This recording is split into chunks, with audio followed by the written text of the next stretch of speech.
Surprise! Hi, hello, ನಮಸ್ತೆ. Welcome back to another vlog. Hope ಎಲ್ಲರೂ super ಆಗಿದ್ದೀರಾ ಅಂದ್ಕೊಳ್ತೀನಿ. ಹಾಗೆ ಯಾವಾಗಲೂ ಅದೇ ಥರ ಇರಲಿ ಅಂತ ಮನಸ್ಫೂರ್ತಿಯಾಗಿ ಕೇಳ್ಕೊಳ್ತೀನಿ. ಯಾಕೆ ಸ್ಟಾರ್ಟಿಂಗಲ್ಲಿ ಸರ್ಪ್ರೈಸ್ ಅಂತ ಹೇಳಿದೆ ಗೊತ್ತಾ? ಇವತ್ತು ಅಮ್ಮ ನನಗೆ ಸರ್ಪ್ರೈಸ್ ಕೊಟ್ಟರು. ನಾನು ಒಂದು 5-6 ತಿಂಗಳಿಂದ ಅಮ್ಮ ಮನೆಗೆ ಬಾ ಅಂತ ಕರಿತಾನೇ ಇದ್ದೆ. ಬಟ್ ಹೆಲ್ತ್ ಇಶ್ಯೂಯಿಂದ ಹಾಗೆ ಅಲ್ಲಿ ಹೋಗಬೇಕು ಇಲ್ಲಿ ಹೋಗಬೇಕು ಅಂತ ಹೇಳಿ ಬರೋದೇ ಆಗ್ತಾ ಇರಲಿಲ್ಲ. ಬಟ್ ಇವತ್ತು ನಾನು ಏನು ಹೇಳೇ ಇಲ್ಲ, ಹಾಗೆ ಬಂದುಬಿಟ್ಟಿದ್ರು. ಅದನ್ನೇ ನೋಡಿ ಸಖತ್ ಖುಷಿ ಆಯಿತು. ಸೊ ಇವತ್ತು ಕಂಪ್ಲೀಟಾಗಿ ಅವ್ರ ಡೇ, ಅಂದರೆ ಅವರಿಗೆ ಅಂತ ಸ್ಪೆಷಲಾಗಿ ಅಡುಗೆನ ಮಾಡಿಕೊಡ್ತಾ ಇದ್ದೀನಿ. ತುಂಬ ದಿನ ಆದಮೇಲೆ ಬಂದಿದ್ದಾರಲ್ವ, ವೆಜ್ಜು ನೋಡೋಣ ನಾಳೆ ನಾಡಿದ್ದು ಮಾಡಿದ್ರಾಯಿತು. ಇವತ್ತು ಫಸ್ಟು ನಾನ್ ವೆಜ್ಜೇ ಮಾಡೋಣ ಅಂತ ಹೇಳಿ ಮಟನ್ನ ತರಿಸಿದ್ದೆ. ಹಾಗೆ ಅವ್ರಿಗೆ ಗ್ರೀನ್ ಮಟನ್ ಅಂದರೆ ತುಂಬ ಇಷ್ಟ ಆಗುತ್ತೆ. ಸೊ ಅದಕ್ಕೆ ಮಟನ್ ಮುಮ್ತಾಜ್ ಮಾಡ್ತಾ ಇದ್ದೀನಿ.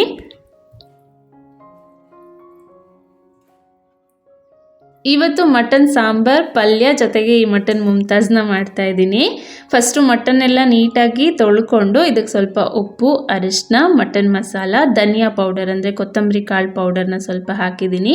ಹಾಗೆ 1 ಚಮಚದಷ್ಟು ಕಾಳು ಮೆಣಸನ್ನು ಚೆನ್ನಾಗಿ ಕುಟ್ಟಿ, ಅಂದರೆ ಫ್ರೆಶ್ಶಾಗಿ ಕುಟ್ಟಿ ಅದರ ಪೌಡರ್ನ ಹಾಕ್ಕೊಳ್ತಾ ಇದ್ದೀನಿ.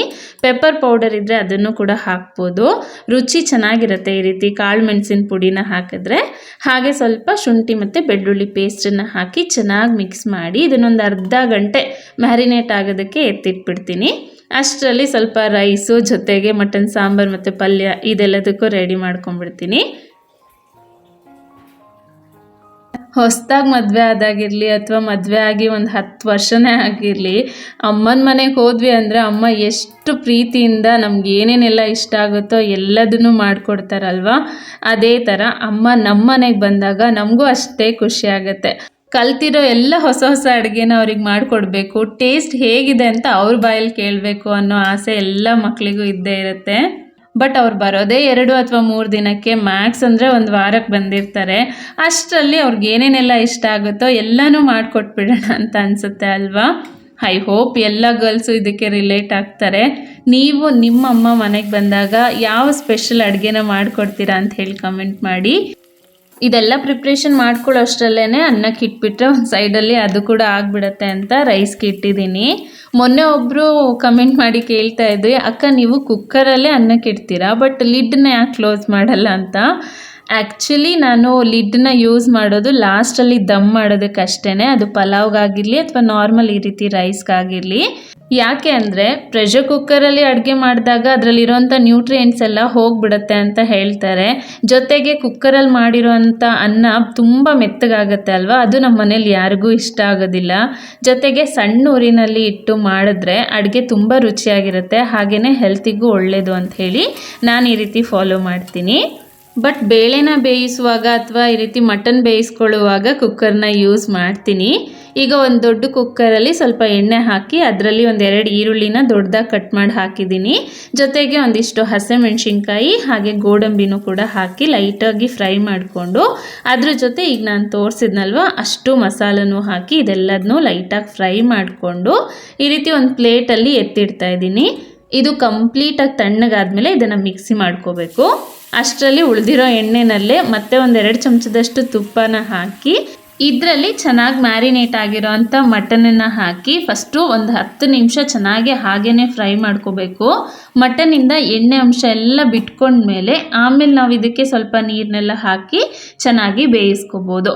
ಮಟನ್ ಆಗಲಿ ಅಥವಾ ಚಿಕನ್ ಆಗಲಿ ಈ ರೀತಿ ಎಣ್ಣೆಯಲ್ಲಿ ಸ್ವಲ್ಪ ಚೆನ್ನಾಗಿ ಬೆಂದಾಗ್ಲೇ ಅದರ ಟೇಸ್ಟ್ ತುಂಬ ಚೆನ್ನಾಗಿರುತ್ತೆ.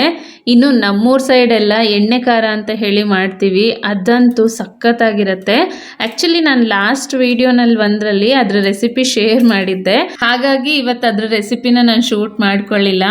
ನನ್ನ ಹಸ್ಬೆಂಡ್ಗಂತೂ ಮನೆಯಲ್ಲಿ ಈ ರೀತಿ ಏನಾದರೂ ನಾನ್ ವೆಜ್ ಮಾಡಿಬಿಟ್ರೆ ಫಸ್ಟ್ ಅದನ್ನು ಟೇಸ್ಟ್ ಮಾಡೋವರೆಗೂ ಸಮಾಧಾನನೇ ಇರೋದಿಲ್ಲ. ಸೊ ಮಾಡ್ತಾನೆ ಒಂದು ಪೀಸನ್ನ ತೊಗೊಂಡು ಬಾಯಲ್ಲಿ ಹಾಕ್ಕೊಳ್ತಾ ಇದ್ದಾರೆ.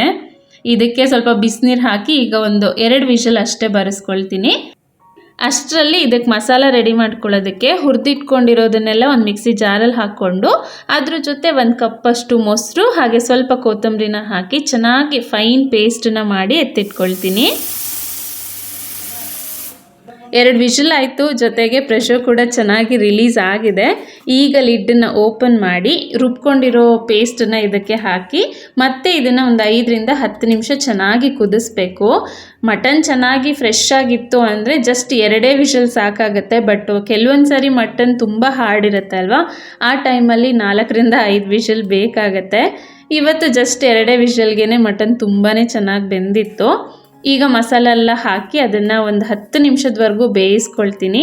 ಅಷ್ಟರಲ್ಲಿ ಈ ಮಟನ್ ಎಣ್ಣೆ ಖಾರ ಅಂತ ಹೇಳ್ದೆ ಅಲ್ವಾ, ಅದನ್ನು ರೆಡಿ ಮಾಡ್ತಾ ಇದ್ದೀನಿ. ಇನ್ನೊಂದು ಸೈಡಲ್ಲಿ ಸಾಂಬಾರು ಕೂಡ ರೆಡಿ ಆಗ್ತಾ ಇದೆ. ಒಟ್ಟೊಟ್ಟಿಗೆ ಆಲ್ಮೋಸ್ಟ್ ಎಲ್ಲ ಅಡುಗೆನೂ ಮುಗಿದ್ಬಿಟ್ರೆ ಆಮೇಲೆ ಅಮ್ಮನ ಜೊತೆ ಕೂತ್ಕೊಂಡು ಆರಾಮಾಗಿ ಟೈಮ್ ಸ್ಪೆಂಡ್ ಮಾಡ್ಬೋದು ಅಂತ ಅಂದ್ಕೊಂಡು ಬೇಗ ಬೇಗ ಅಡುಗೆನ ಮುಗಿಸ್ಕೊಳ್ತಾ ಇದ್ದೀನಿ.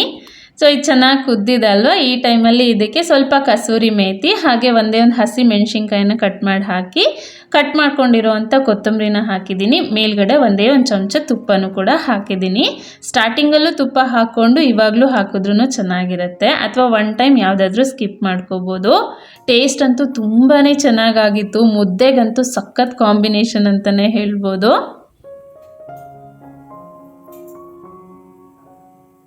ಸೊ ಕಂಪ್ಲೀಟಾಗಿ ಪಲ್ಯ ಸಾಂಬಾರು ಎಲ್ಲನೂ ರೆಡಿ ಆಯಿತು. ಅಮ್ಮಂಗೆ ಸ್ವಲ್ಪ ಟ್ರಾವೆಲ್ ಮಾಡಿದ್ರೂ ಸುಸ್ತಾಗಿಬಿಡುತ್ತೆ, ಒಂದು ರೀತಿ ತಲೆ ಸುತ್ತ ಎಲ್ಲ ಬಂದುಬಿಡುತ್ತೆ. ಅದಕ್ಕೆ ಅವ್ರು ಆರಾಮಾಗಿ ರೆಸ್ಟ್ ಮಾಡ್ತಾಯಿದ್ರು. ಅಷ್ಟರಲ್ಲಿ ನಾನು ಅಡುಗೆನೆಲ್ಲ ಕಂಪ್ಲೀಟ್ ಮಾಡ್ಕೊಳ್ಳೋಣ ಅಂತ ಹೇಳಿ ಮಾಡ್ತಾಯಿದ್ದೆ. ಇನ್ನು ಅವ್ರಿಗೆ ರಾಗಿ ಮುದ್ದೆ ಇಷ್ಟ ಆಗುತ್ತೋ ಅಥವಾ ಜೋಳದ ಮುದ್ದೆ ಮಾಡಲಾ ಅಂತ ಕೇಳಿದೆ. ಅಮ್ಮ ಜೋಳದ ಮುದ್ದೆನೇ ಮಾಡು, ಚೆನ್ನಾಗಿರುತ್ತೆ ಈ ಗ್ರೇವಿ ಜೊತೆ ಅಂತ ಹೇಳಿದ್ರು. ಸೊ ಅದಕ್ಕೆ ಜೋಳದ ಮುದ್ದೆ ಮಾಡ್ತಾಯಿದ್ದೀನಿ. ಇಲ್ಲಿ ಒಂದು ಅರ್ಧ ಚಮಚನಷ್ಟು ನಾನು ನೀರನ್ನು ಚೆನ್ನಾಗಿ ಕುದಿಯೋದಕ್ಕೆ ಇಟ್ಕೊಂಡಿದ್ದೀನಿ.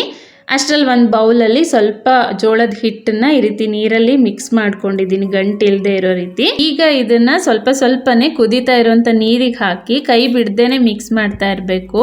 ಅಂದರೆ ಚೆನ್ನಾಗಿ ಮಿಕ್ಸ್ ಮಾಡಿದಷ್ಟು ಇದರಲ್ಲಿ ಗಂಟುಗಳಾಗೋದಿಲ್ಲ.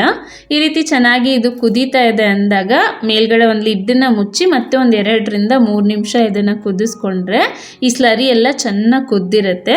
ಆಮೇಲೆ ನಮ್ಗೆ ಎಷ್ಟು ಬೇಕೋ ಅಷ್ಟು ಪುಡಿ ಹಿಟ್ಟನ್ನು ಸ್ವಲ್ಪ ಸ್ವಲ್ಪನೇ ಹಾಕಿ ಚೆನ್ನಾಗಿ ಇದನ್ನು ಫಾಸ್ಟಾಗಿ ತಿರುಕೊಂಡ್ರೆ ಒಂದು ಕೂಡ ಗಂಟಿಲ್ದೇ ಇರೋ ರೀತಿ ಜೋಳದ ಮುದ್ದೆನೇ ಮಾಡ್ಕೋಬೋದು. ತುಂಬ ಜನ ರಾಗಿ ಮುದ್ದೆ ಮಾಡೋದು ಈಸಿ, ಬಟ್ ಜೋಳದ ಮುದ್ದೆ ಮಾಡಿದ್ರೆ ಗಂಟಾಗ್ಬಿಡುತ್ತೆ ಅಂತ ಹೇಳ್ತಾರೆ. ಆ ಥರ ಏನೂ ಇಲ್ಲ, ಇದು ಕೂಡ ತುಂಬಾ ಸಿಂಪಲ್ಲು. ನಾನೀಗ ತೋರಿಸ್ದೆ ಅಲ್ವಾ, ಈ ಮೆಥಡಲ್ಲಿ ಮಾಡಿ ನೋಡಿ, ಡೆಫಿನೆಟಾಗಿ ಒಂದು ಕೂಡ ಗಂಟಾಗೋದಿಲ್ಲ, ಅಷ್ಟು ಚೆನ್ನಾಗಿ ಜೋಳದ ಮುದ್ದೆ ಬರುತ್ತೆ. ಕಂಪ್ಲೀಟಾಗಿ ಇದನ್ನು ಮಿಕ್ಸ್ ಮಾಡಿ ಈ ರೀತಿ ಜಸ್ಟ್ ಕೈಯಲ್ಲಿ ಸ್ವಲ್ಪ ತೊಗೊಂಡು ನೋಡಿದ್ರೆ ಅದು ಕೈಗೆ ಹತ್ತುತ್ತಾ ಇಲ್ಲ ಅಂದರೆ ಪರ್ಫೆಕ್ಟಾಗಿ ಮುದ್ದೆ ಬೆಂದಿದೆ ಅಂತ ಹೇಳಿ ಅರ್ಥ. ಆಮೇಲೆ ಈ ರೀತಿ ಒಂದು ಬೌಲಲ್ಲೋ ಅಥವಾ ಈ ರೀತಿ ಕಟ್ಕೆನಲ್ಲೋ ಸ್ವಲ್ಪ ನೀರು ಹಾಕ್ಕೊಂಡು ಎಷ್ಟು ಬೇಕೋ ಅಷ್ಟು ಅಳತೆಗೆ ಹಿಟ್ಟನ್ನ ಹಾಕಿ ಈ ರೀತಿ ರೌಂಡ್ ಶೇಪ್ ಮಾಡಿಬಿಟ್ರೆ ಮುದ್ದೆ ಎಷ್ಟು ಪರ್ಫೆಕ್ಟಾಗಿ ರೆಡಿ ಆಗಿದೆ ನೋಡಿ. ನನಗಂತೂ ಈ ರೀತಿ ಬಿಸಿ ಬಿಸಿ ಮುದ್ದೆ ಜೊತೆ ಈ ಗ್ರೀನ್ ಗ್ರೇವಿ ಇದ್ಬಿಟ್ರಂತೂ ಸಖತ್ತಾಗಿರುತ್ತೆ ಟೇಸ್ಟು. ಒಂದ್ಸರಿ ಟ್ರೈ ಮಾಡಿ ನೋಡಿ, ಮಿಸ್ ಮಾಡಿದೆ ಈ ರೆಸಿಪಿನ. ನಮ್ಮನೇಲಂತೂ ಎಲ್ರಿಗೂ ಸಖತ್ ಇಷ್ಟ ಆಗುತ್ತೆ ಇದು. ಟೇಸ್ಟ್ ಅಂತೂ ತುಂಬಾ ಚೆನ್ನಾಗಾಗಿತ್ತು. ಅಮ್ಮ ಅಂತೂ ತಿಂದಮೇಲೆ ಹೊಗಳಿದ್ದು. ಮದುವೆಗಿಂತ ಮುಂಚೆ ಅದು ಬರಲ್ಲ ಇದು ಬರಲ್ಲ ಅಂತ ಎಷ್ಟು ನಾಟಕ ಮಾಡ್ತಾ ಇದ್ದೆ, ಇವಾಗ ನೋಡು ಎಷ್ಟು ಚೆನ್ನಾಗಿ ಅಡುಗೆ ಮಾಡೋದು ಕಲ್ತಿದ್ಯಾ ಅಂತ ಹೇಳ್ತಾ ಇದ್ರು. ಒಂದು ರೀತಿ ಪ್ರೌಡ್ ಫೀಲ್ ಆಗ್ತಾ ಇತ್ತು. ಹಾಗೆ ನೀವು ತುಂಬ ದಿನದಿಂದ ನನ್ನ ಶಾರ್ಟ್ ಮಾಂಗಲ್ಯ ಡಿಸೈನ್ನ ಕೇಳ್ತಾ ಇದ್ರಿ ಅಲ್ವಾ. ಸೊ ಇಲ್ಲಿದೆ ನೋಡಿ. ಆ್ಯಕ್ಚುಲಿ ನಾನು 4 ಮುಡಿ ಆದಮೇಲೆ 1 ಕರಿಮಣಿನ ಹಾಕಿಸ್ಕೊಂಡಿದ್ದೀನಿ. ನೋಡೋದಕ್ಕೆ ತುಂಬ ಚೆನ್ನಾಗಿ ಕಾಣುತ್ತೆ ಇದು ಕತ್ತಲ್ಲಿ ಹಾಕೊಂಡಾಗ. ಹಾಗೇನೂ ತುಂಬ ದಿನದವರೆಗೂ ಬಾಳ್ಕೆನೂ ಬರುತ್ತೆ. ಯೂಶಲ್ ಆಗಿ ಮುಡಿ ಡಿಸೈನ್ ತುಂಬ ಬೇಗ ಕಟ್ಟಾಗಲ್ಲ ಅಂತಾರಲ್ವ, ಹಾಗಾಗಿ ಇದನ್ನು ಮಾಡಿಸ್ಕೊಂಡಿದ್ದು. ಅದಾದಮೇಲೆ ಕುಕ್ಕರ್ ಬಗ್ಗೆನೂ ಕೇಳ್ತಾ ಇದ್ರಿ ಅಲ್ವಾ, ಯಾವುದು ಕುಕ್ಕರ್ ನೀವು ಯೂಸ್ ಮಾಡೋದು ಅಂತ. ಇದು ಬಂದು ಪಿಜನ್ ಬ್ರ್ಯಾಂಡ್ದು. ಇದರಲ್ಲಿ ಈ ರೀತಿ 3 ಕುಕ್ಕರ್ ಬರುತ್ತೆ, 2 ಲೀಟ್ರದ್ದು, 3 ಲೀಟ್ರು ಹಾಗೆ 5 ಲೀಟರ್ ಕೆಪಾಸಿಟಿದು. ಇದು ನಾನು ಕೋಂಬೋ ಆಫರಲ್ಲಿ ತೊಗೊಂಡಿದ್ದು ಅಮೆಝಾನಲ್ಲಿ. ಇದು ಲಿಂಕ್ ಬೇಕು ಅಂದರೆ ನಾನು ಡಿಸ್ಕ್ರಿಪ್ಷನಲ್ಲಿ ಕೊಟ್ಟಿರ್ತೀನಿ, ಒಂದ್ಸರಿ ಮರೀದೆ ಚೆಕ್ ಮಾಡಿ. ಈ ಸಣ್ಣ ಕುಕ್ಕರ್ 2 ಇದೆ ಅಲ್ವಾ, ಇದೆರಡಕ್ಕೂ ಸೇರಿ ಒಂದೇ ಲಿಡ್ ಬರುತ್ತೆ. ಸೊ ಇದನ್ನೇ ನಾವು ಆಲ್ಟರ್ನೇಟಿವ್ ಆಗಿ ಯೂಸ್ ಮಾಡ್ಕೋಬೋದು. ಇನ್ನು ಊಟ ಎಲ್ಲ ಆದಮೇಲೆ ಅಮ್ಮ, ನಾನು, ಅತ್ತೆ ಎಲ್ಲರೂ ಸೇರಿಕೊಂಡು ಟೆರೆಸ್ ಮೇಲೆ ಮಾತಾಡ್ತಾ ಕೂತಿದ್ವಿ. ಈ ರೀತಿ ತುಂಬ ದಿನ ಆದಮೇಲೆ ಸಿಕ್ಕಾಗ ಮಾತಾಡೋದು ಅಷ್ಟೇ ಇರುತ್ತೆ ಅಲ್ವಾ. ಎಲ್ಲ ರಿಲೇಟಿವ್ಸು ವಿಷಯಗಳನ್ನೂ ಕೇಳ್ತಾ ಕೂತಿದ್ವಿ. ಹಾಗೆ ಟೀ ಟೈಮ್ ಬೇರೆ ಆಯ್ತಲ್ವ, ಸರಿ ಸ್ವಲ್ಪ ಟೀ ಮಾಡ್ಕೊಂಡು ಹೋಗೋಣ ಅಂತ ಹೇಳಿ ಬಂದೆ. ನಾನು ಯೂಶಲಿ ಟೀನೆಲ್ಲ ಕುಡಿಯಲ್ಲ, ವಾರಕ್ಕೆ 1 ಸರಿ ಅಥವಾ 15 ದಿನಕ್ಕೆ 1 ಸರಿ ಕುಡಿದ್ರೇ ಹೆಚ್ಚು. ಇವತ್ತು ಅಮ್ಮ ಬಂದಿದ್ರಲ್ವ, ಸ್ವಲ್ಪ ಫೋರ್ಸ್ ಮಾಡಿದ್ರು ಅಂತ ಹೇಳಿ ಅವ್ರ ಜೊತೆ ನಾನು ಕೂಡ ಸ್ವಲ್ಪ ಟೀನ ಕುಡಿತಾ ಮತ್ತೆ ಮಾತನ್ನ ಕಂಟಿನ್ಯೂ ಮಾಡ್ಕೊಂಡ್ವಿ. ಇದಿಷ್ಟು ಅಮ್ಮನ ಜೊತೆ ನನ್ನ ಸ್ಪೆಷಲ್ ವಿಡಿಯೋ. ಎಲ್ರಿಗೂ ಇಷ್ಟ ಆಯಿತು ಅಂತ ಅಂದ್ಕೊಂಡಿದ್ದೀನಿ. ಈ ವಿಡಿಯೋನಲ್ಲಿ ಯಾವುದೇ ಪಾರ್ಟ್ ಇಷ್ಟ ಆದ್ರೂ ತಪ್ಪದೆ ವಿಡಿಯೋನ ಲೈಕ್ ಮಾಡಿ. ನಿಮ್ಮ ಲೈಕೇ ನನಗೆ ಮೋಟಿವೇಶನ್ನು. ಆದಷ್ಟು ಬೇಗ ಮತ್ತೊಂದು ವಿಡಿಯೋ ಜೊತೆ ಸಿಗ್ತೀನಿ. ಅಲ್ಲಿವರೆಗೂ ಟೇಕ್ ಕೇರ್, ಕೀಪ್ ಸ್ಮೈಲಿಂಗ್. ಬಾಯ್ ಬಾಯ್.